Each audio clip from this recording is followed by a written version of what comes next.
production levels will peak in about 10 years' time. That was a lie. So, assuming we don't enter into some far left dystopian nightmare of social credit scores and food rations, personal transportation is here to stay. So, there's been a lot of talk recently about getting rid of internal combustion engines in the future. I'll tell you right now, that's a crazy person's pipe dream. The internal combustion engine, gas, diesel, whatever, is not going anywhere anytime soon, unless some people get their way. So, what lies in store for the car world? Well, let's find out.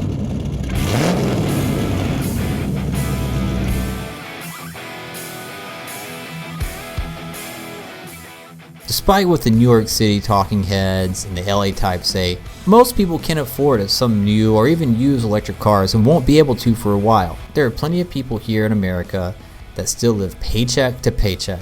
Currently, there are hundreds of thousands of electric cars on the road today in America. Now that's a far cry from those poor little EV1s 20 years ago. Rest in peace, you funky little bastards. So, there are four possibilities. Gas will continue to dominate. Electric will dominate. Hydrogen will dominate, or it's going to be some combination of these. I'm going to throw out hydrogen right now. Oh, the humanity! I covered that in a previous video. You can go check it out if you want, but I'm not going to really consider hydrogen as coming out on top in any situation. So that leaves gas, electric, or both. So what will be in the future? Well, first, let's see why people want to move away from fossil fuels and into electric. Currently, the hot topic is climate change. Ooh boy. I won't get into the debate as if it's real or not. I'll leave that to you guys in the comments. Have fun with that. That'll be interesting to read. But many people see cars as a major cause of climate change. And if CO2 is the cause of climate change, well, cars make up for about 20% of it. Also, cars pump out plenty of carbon monoxide in the atmosphere and lots of other pollutants. So even if you're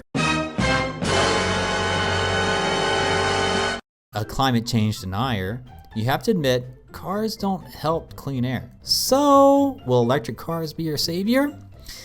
Well, let's take a look. Now, as far as personal cars pumping out the most greenhouse gases, let's see what else produces these greenhouse gases. When I say greenhouse gases, I'm mainly talking about carbon dioxide, CO2. According to the EPA, transportation makes up 28.5% of the CO2 in the atmosphere. That's number one. And let's see what's at number two. Drum roll, please. Electricity.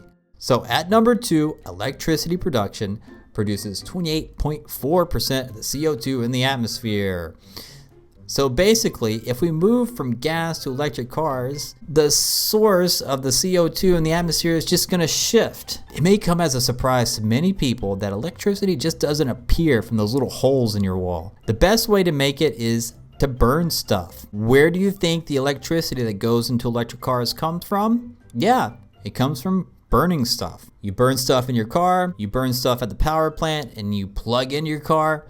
Either way, you're going to burn stuff and make some CO2. And while electric consumption continues to rise, here's the thing. Cars keep getting better and better at burning cleaner. In 2017, the average car produced 130 grams of CO2 per kilometer. But that's down from 172 grams in the year 2000. As new cars continue to hit the road, the numbers will continue to fall. Old cars get off the road, newer cars get on the road. It's just going to keep getting better and better. Also, mass transit is improving all around the world, especially in the United States. What about making the car? Here's the thing, producing an electric car produces twice the CO2 than producing a comparable internal combustion engine car. Not to mention the environmental toll the battery production takes. So, do you ever think about what goes into a battery? There's a lot of stuff, a lot of different types of metal. So for example, there's a lot of copper and cobalt that goes into a battery. So the area around these copper and cobalt mines in the Congo, where most of it comes from, they're facing a major challenge with polluted water supplies, and because of that, they're facing birth defects and cancer and other exposure issues. So these mines sell to battery production facilities for cars. Most of it is headed to one destination in particular. On cobalt, it has been selling mostly to China. So if you're buying an electric car with a massive amount of batteries, you're contributing to these poor little Congo babies being born with like 12 toes and no eye or something. So I'm sure you've heard about lithium ion batteries. That's what most of the new batteries are. It's a better technology, and that's what everybody wants to use. Well, where does that lithium come from? Most of it comes from Latin America. And in these areas around the mine, they're facing a water crisis. Here's the thing. In the 21st century, everybody's predicting a major water crisis because we're running out of good fresh water. And what's contributing to this water crisis?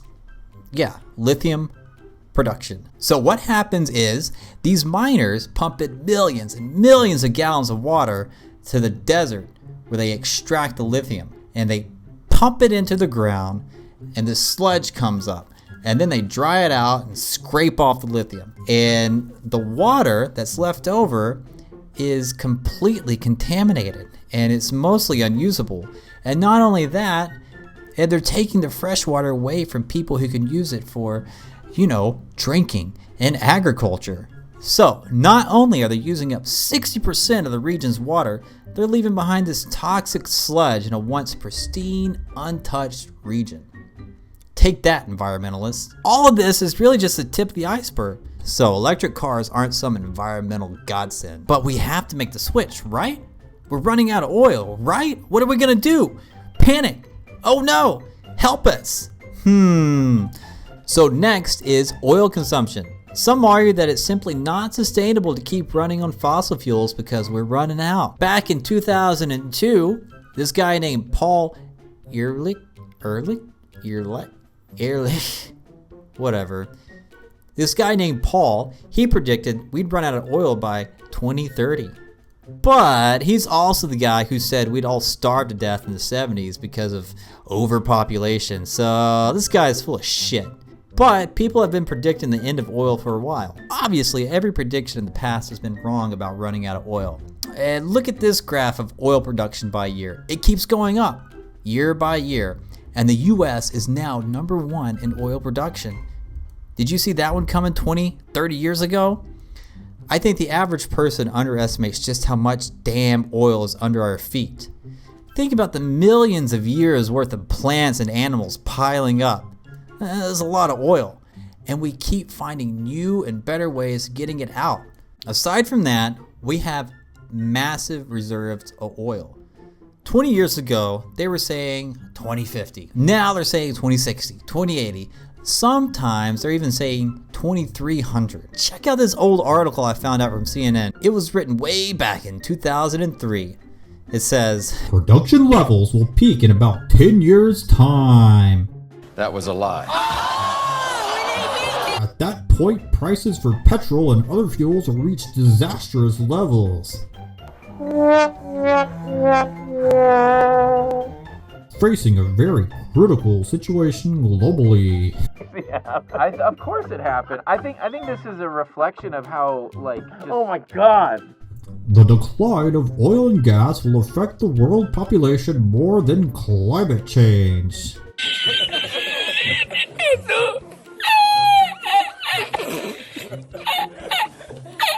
maybe someone was right. You are fake news. So aside from the doom and gloom of running out of oil, you know what is possible? To run cars on alcohol. Despite this shit article from Time that killed the ethanol industry, most cars can run on the stuff, and other crops can be used to produce it as well. Most diesel vehicles can run on different plant oils too. So basically, life finds a way. So is electric our savior? So even if these little Weasley academic eggheads end up being right, which they never are, we can find a way. Will electric cars be our savior? I don't think so. Besides, there's nothing more satisfying than revving up an engine, getting dirty and greasy in your garage, or the sound of a good exhaust and a big-ass V8. My opinion is, gas is here to stay, and there ain't nothing they can do about it without legislating it. So, tell me what you think. Think I'm right? Do you think I'm full of shit? Let me know. Comment below. Let's talk about it. Other than that, thanks so much for listening. More videos are coming, slowly but surely. I'm working hard. Thanks a lot, guys. See you later. Bye-bye.